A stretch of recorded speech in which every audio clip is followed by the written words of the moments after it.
তাহলে কি সত্যি সত্যি গ্রেপ্তার হবেন ইসরায়েলের প্রধানমন্ত্রী নেতানিয়াহু?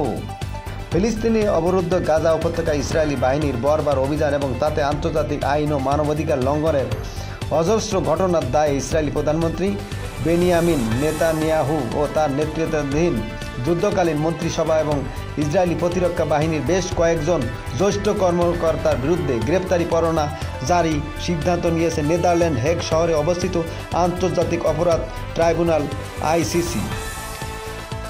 খুব দ্রুত এ সিদ্ধান্ত বাস্তবায়নের পরিকল্পনা আইসিসি রয়েছে বলে বিশেষ সূত্র নিশ্চিত হয়েছে ইসরায়েলি সরকার সম্ভাব্য আইসিসি সূত্রে বিশেষ সূত্রে নিশ্চিত রয়েছে ইসরায়েল সরকার সম্ভাব্য এ পদক্ষেপ ঠেকাতে তাই সম্প্রতি নিজ কার্যালয়ে জরুরি বৈঠক ডেকেছেন নেতানিয়াহু।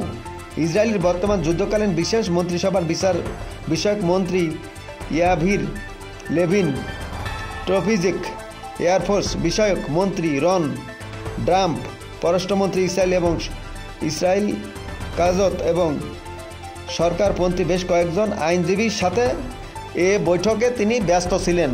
উনি এবার ভয় পাচ্ছে নিজস্ব মন্ত্রিসভার কয়েকজনকে ডেকে জরুরি আলোচনা করতেছেন যে আসলে কি উনি গ্রেপ্তার হবেন, আসলে কি উনি গ্রেপ্তার ওনাকে করতে পারে কিনা। অবশ্যই করতে পারে।